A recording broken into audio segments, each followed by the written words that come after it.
अस्सलामु अलैकुम वरहमतुल्लाहि तआला वबरकातुहू। नहमदुहु व नुसल्ली व नुसल्लिमु अला रसूलिहिल करीम, अम्मा बाद, फ़अऊज़ु बिल्लाहि मिनश शैतानिर रजीम, बिस्मिल्लाहिर रहमानिर रहीम। इन्नल्लाह व मलाइकतहु युसल्लूना अलन नबिय्य या अय्युहल्लज़ीना आमनू सल्लू अलैहि व सल्लिमू तस्लीमा।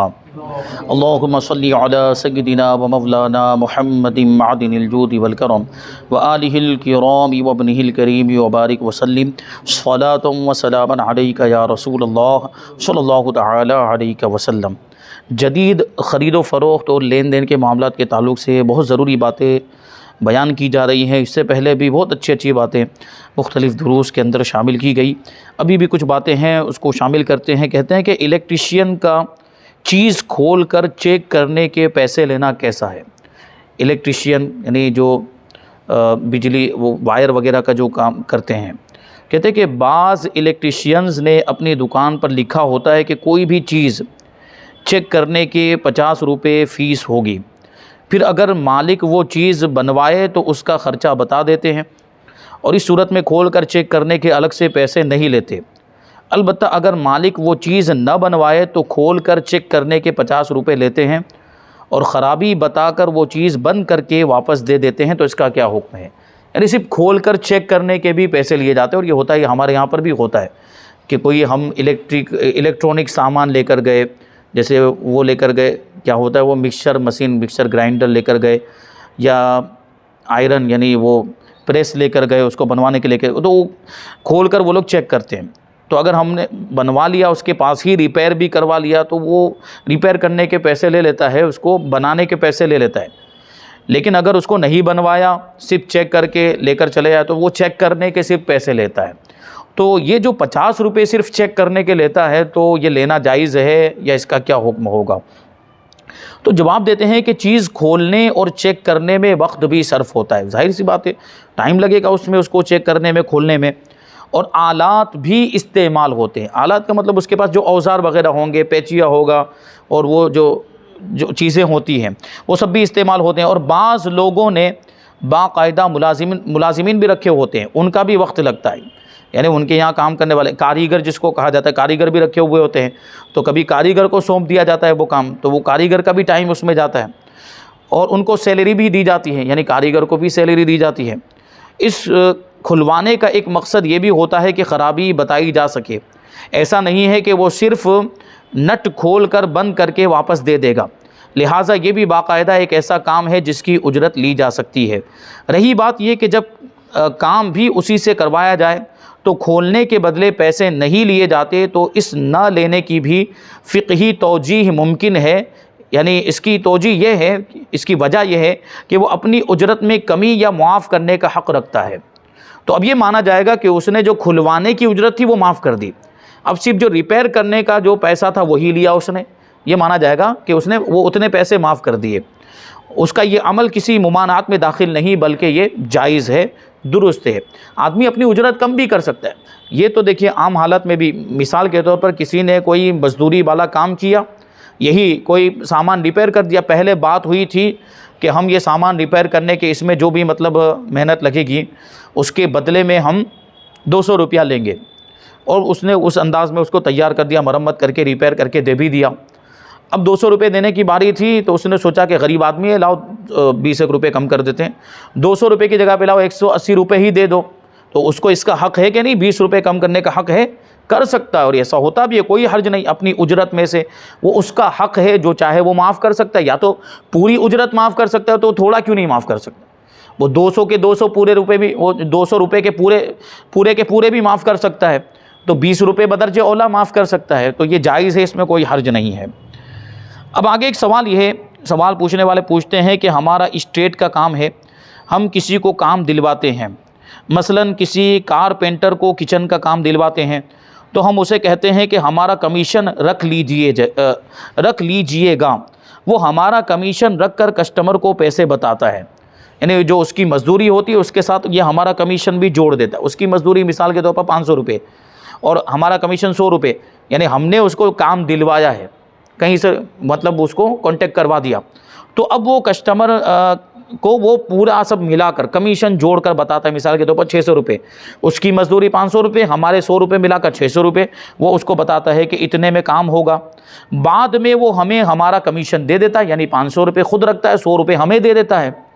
इसी तरह हज और उम्रा के काम में इस तरह होता है कि हम उनसे फ़ी पासपोर्ट के हिसाब से बात कर लेते हैं कि हमारे ज़रिए से जितने अफराद जाएंगे, फ़ी पासपोर्ट के ट्रैवल एजेंसी वाले से 5,000 2,000 वगैरह कमीशन ले लेते हैं। हमारा इस तरह काम करना कैसा है? ये होता है बहुत सी जगहों पर। जो टूर चलाते हैं, टूर्स एंड ट्रैवल्स वाले जो होते हैं, जो हज और उम्रा के लिए लोगों को लेकर जाते हैं, तो उनके एजेंट होते हैं। इस तरह के एजेंट, उसको एजेंट भी कहा जाता है। और उन्होंने ये उनके साथ तय किया होता है कि एक पासपोर्ट ला कर दो तो 2,000 रुपये देंगे। अब ये हमारी करेंसी के एतबार से 2,000 या 3,000 रुपये। और हज में जाने वालों का अगर पासपोर्ट ला कर दे तो उसमें ज़्यादा होते हैं, क्योंकि हज के पैसे भी ज़्यादा होते हैं, 5-5 6-6 लाख रुपए होते हैं उसमें। तो यहाँ एक पासपोर्ट पर 5,000 रुपये भी दिए जाते हैं हमारी करेंसी के एतबार से। तो ये पासपोर्ट ला कर देने वाले को ये कमीशन देना 2,000 3,000 या 5,000 रुपये कमीशन देना, क्या ये जायज़ है?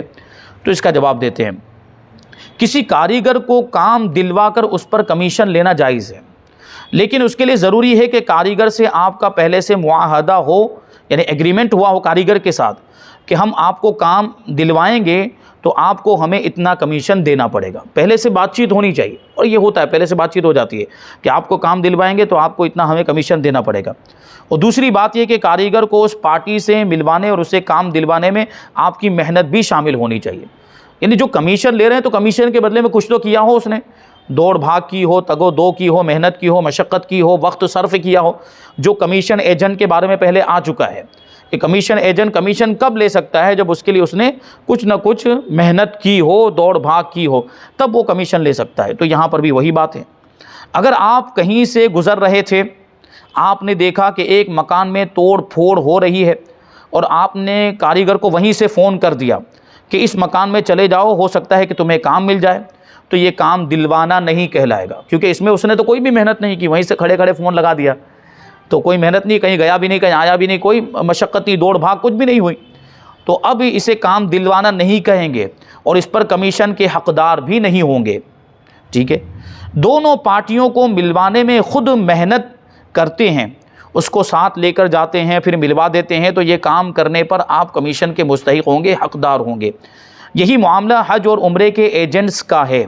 यानी जो कारवान वाले होते हैं, यानी टूर वाले होते हैं, ट्रैवल एजेंसी वाले होते हैं, उनके लिए लोग गाहक लेकर आते हैं, कस्टमर लेकर आते हैं, और उनका पहले से ट्रैवल वालों से मुआहदा और एग्रीमेंट हो चुका होता है कि मैं आपके पास ग्राहक लेकर आऊँगा तो मुझे फ़ी पासपोर्ट इतना कमीशन मिलेगा।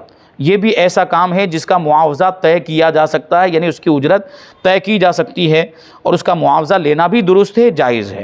यानी उसके लिए भी मेहनत मशक्क़त, और जाहिर सी बात यहाँ तो मेहनत और मशक्क़त होती है। आदमी ढूंढने के लिए जाता है, वो मालूम करता है कि कौन कौन हज करने के लिए जाने वाला है, कौन उम्रा करने के लिए जाने वाला है, उनके पास जाएगा, बात करेगा कि ये टूर वाले बहुत अच्छे हैं, इनकी सहूलतें बहुत अच्छी हैं, इनकी फैसिलिटीज़ बहुत अच्छी है, तो इनके साथ चले जाइए आप, तो आपका फ़ायदा हो जाएगा, लाइए पासपोर्ट दे दिए। वो राज़ी हो जाता है, उनका पासपोर्ट लेकर फिर वहाँ पहुँचता है।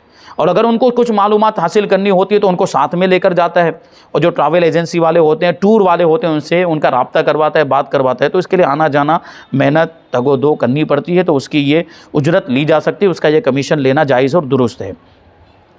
अब आगे एक सवाल ये है कि स्कूल इंतज़ामिया का वैन वाले से फ़ी तालिब इल्म कमीशन लेना कैसा है?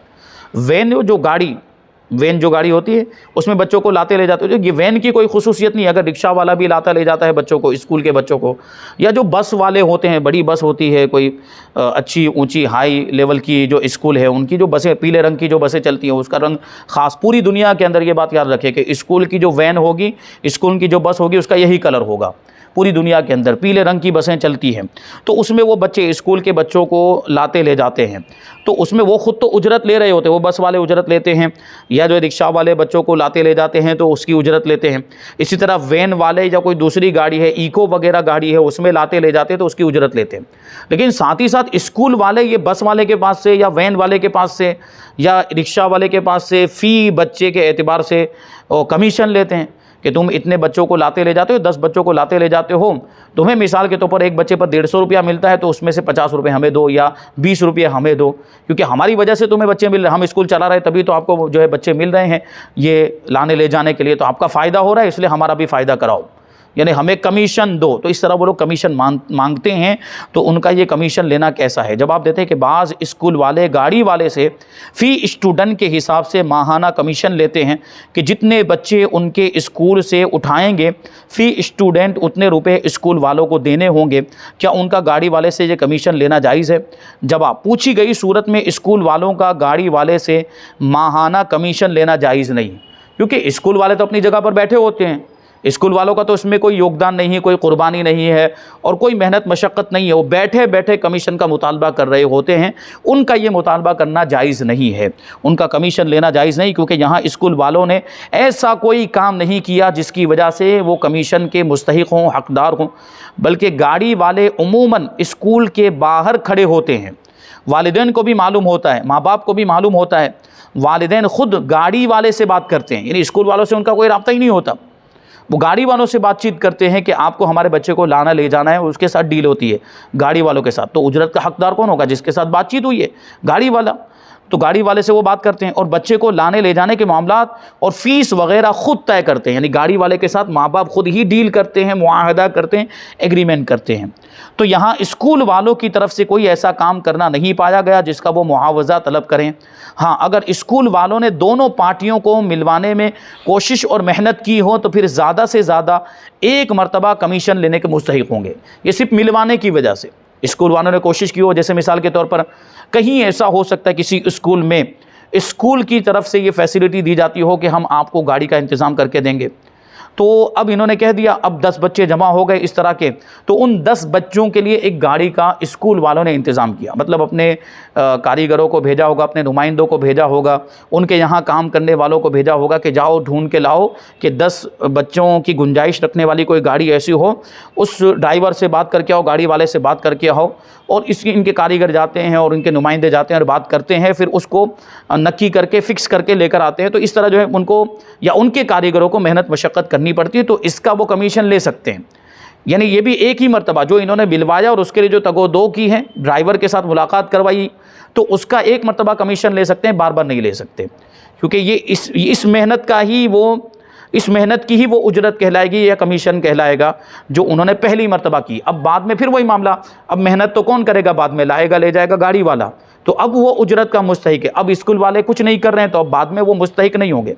हाँ, कभी ऐसा हो सकता है और कुछ स्कूलों में ऐसा होता है, हम हमारे यहाँ पे देखते हैं कि वो वैन या वो गाड़ी स्कूल की ही होती है, यानी स्कूल इन्हें ही ख़रीद कर रखी होती है, ड्राइवर भी स्कूल वालों की तरफ से ही रखा हुआ होता है। वो वैन चलाने वाला या बस चलाने वाला जो ड्राइवर होता है वो भी स्कूल वालों की तरफ से होता है। ऐसा नहीं कि वो प्राइवेट गाड़ी हो किसी और की हो और वो लाए ले जाए, नहीं, बल्कि अब स्कूल वाले ही इसका इंतज़ाम करते हैं। और बाज़ स्कूलों में तो इसको लाजिम करार दे दिया जाता है कि हमारे यहाँ की बस आएगी तभी आपको बच्चे को उसी में भेजना, दूसरी किसी गाड़ी में आपको नहीं भेजना, आप खुद भी छोड़ने के लिए नहीं आ सकते, उसी गाड़ी के ज़रिए से आपको भेजना, उसी गाड़ी के ज़रिए से आपका बच्चा आपके घर पहुँच जाएगा। तो अब ये इंतज़ाम पूरा स्कूल वाले करते हैं और ये फ़ीस में शामिल कर लिया जाता है या उसकी अलग से उजरत ली जाती है, तो ये जायज़ है, क्योंकि अब वो पूरा इंतज़ाम चूँकि उन्होंने ही किया है, तो अब वो अपने एतबार से एक रकम ले लेंगे और उन्होंने जो बीच में जो मेहनत मशक्क़त की है उसको निकालने के बाद में जो वो ड्राइवर होगा उसको भी दे देंगे और उसके जो भी लवाज़िम है उसको पूरा करते हैं। तो स्कूल वालों की तरफ से हो तो स्कूल वाले अब उसका मुआवजा ले सकते हैं। वही कह रहे हैं कि अगर स्कूल वालों ने दोनों पार्टियों को मिलवाने में कोशिश और मेहनत की हो तो फिर ज़्यादा से ज़्यादा एक मरतबा कमीशन लेने के मुस्तहिक होंगे। हर महीने एक मखसूस हिस्सा लेने के फिर भी मुस्तहिक नहीं होंगे। लिहाजा उनका हर महीने वैन वालों से रकम लेना हराम है और ये आमदनी भी हराम है। जबकि वो वैन वाला कोई और हो तो तब अगर उन लोगों ने खुद ही इंतज़ाम किया हो, स्कूल वालों की तरफ ही से हो, तो वो उसकी उजरत ले सकते हैं। आगे की सवाल ये है कि कंपनी की तरफ से दुकानदार को दिए गए तोहफ़ों का लेना कैसा है? कंपनी, एक आदमी का दुकान चलाता है और मुख्तलिफ़ कंपनियों का सामान रखता है और वो सामान बेचता है, तो वो कंपनी के साथ उसका राब्ता हो जाता है। कंपनी का मुसलसल सामान बेचने की वजह से कंपनी भी उस पर तवज्जो देती है कि ये हमारी ज़्यादा सेल कर रहा है, तो कंपनी कभी उसको तोहफ़ा भी देती, कभी इनाम, कभी अवार्ड भी दिया जाता है कि इसने, वो जो उसके सेलर होते हैं तो उनके ज़रिए से उनका सामान ज़्यादा बिकता है, तो जिसके ज़रिए से बहुत ज़्यादा बिकता है तो उसको कभी वो अवार्ड भी देते हैं वो लोग, या तोहफ़े तहाइफ़ देते हैं। तो ये तोहफ़े तहाइफ़ लेना कैसा है? साहिल का सवाल यह है कि मेरी फ़ॉर्म की दुकान है, मेरा सवाल यह है कि कंपनी अपनी तशहीर यानी एडवर्टाइजिंग के लिए जो तोहफ़े देती है क्या वो लेना ठीक है? कभी वो डेमो भी दिया जाए, जैसे मोबाइल की कंपनी में डेमो दिया जाता है, डेमो मोबाइल होता है, वो मोबाइल इस्तेमाल करने के लिए दे दिया जाता है कि उसी के ज़रिए से एडवर्टाइजिंग होती रहे, तो उसका इस्तेमाल करना कैसा है? तो जवाब देते हैं कि इस मसले की मुख्तलिफ़ सूरतें हैं जिनका हुक्म दर्जे झैल है, आगे बयान करते हैं। पहला हुक्म यह है कि मामूली नौइयत का गिफ्ट, यानी बहुत हल्का फुल्का गिफ्ट है, कोई बहुत ज़्यादा कीमती नहीं, जिसका मकसद तशहीर होता है यानी एडवर्टाइजिंग होता है। जैसे आम तौर पर कैलेंडर दे दिया जाता है कंपनी वालों की तरफ से कि दुकान पर लगाया जाएगा, कैलेंडर लगा देते हैं, उसके नीचे ऐड होती है उस दुकान, वो उस कंपनी की ऐड होती है कि हमारा ये सामान हम तैयार करते हैं, इसको ख़रीदें, उसके ये फ़ायदे वगैरह, तो उसको दुकान पर लगा दिया जाता है। कंपनी का नाम लिखा हुआ नज़र आएगा जिससे कंपनी की तशहीर होगी, एडवर्टाइजिंग होगी।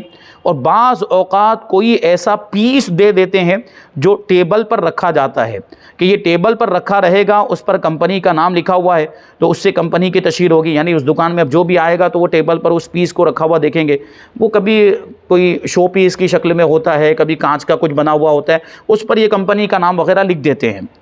इसका मकसद भी तशहीर होता है यानी एडवर्टाइजिंग होता है।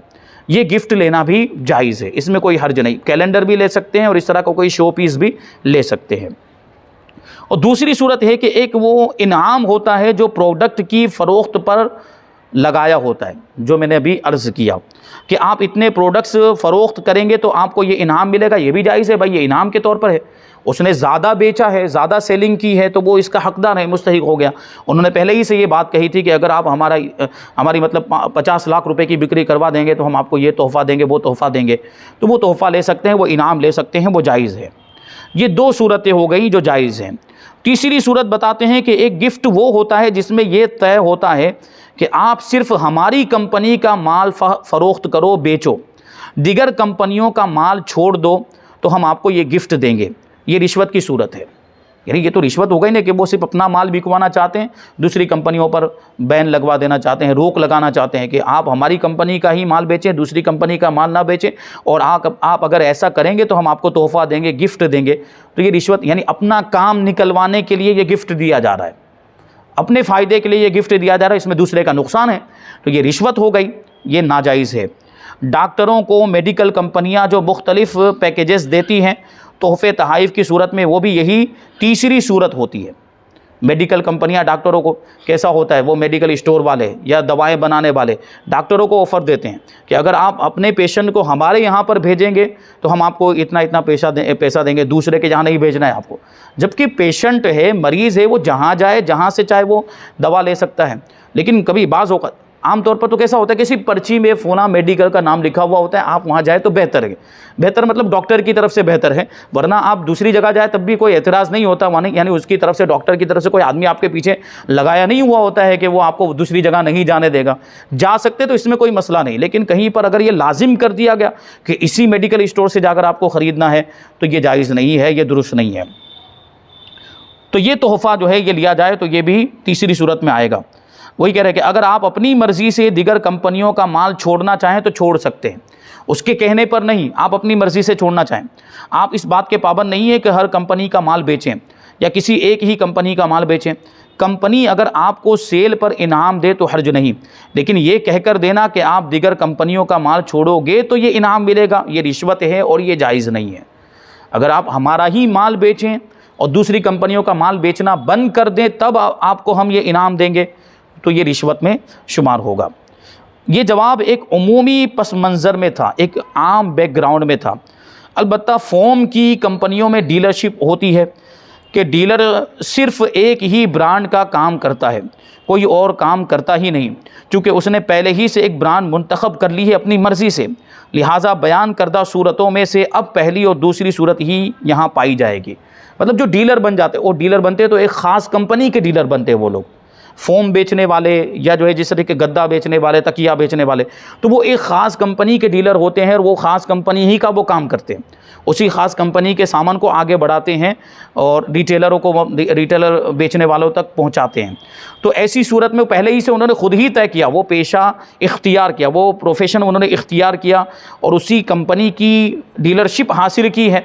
दूसरी किसी कंपनी की डीलरशिप उन्होंने हासिल ही नहीं की, अपनी मर्ज़ी से ये काम उन्होंने किया है। तो ऐसी सूरत में अब उस कंपनी की जानिब से जिसके ये डीलर बने हैं, जिनकी इसने डीलरशिप हासिल की है, उस कंपनी की तरफ से अब अगर कोई तोहफ़ा मिलता है तो वो जायज़ है, उसको ले सकते हैं, उसमें कोई हर्ज नहीं है। तो ये यहाँ पर कुछ बातें हो गई। अभी भी कुछ बातें बाकी है कि एक ही चीज़ मुख्तलिफ़ कस्टमर को मुख्तलिफ़ कीमत पर बेचना कैसा है। कभी ऐसा होता है कि एक ही सामान है, पहले एक कस्टमर आया तो उसको मिसाल के तौर पर 50 रुपये में दिया, दूसरे वाले को 60 रुपये में दे दिया, तीसरे वाले को 40 में दे दिया, फिर कोई रिश्तेदार आ गया तो उसको 30 में दे दिया, तो कम ज़्यादा करते रहते हैं। तो ऐसा करना कैसा है।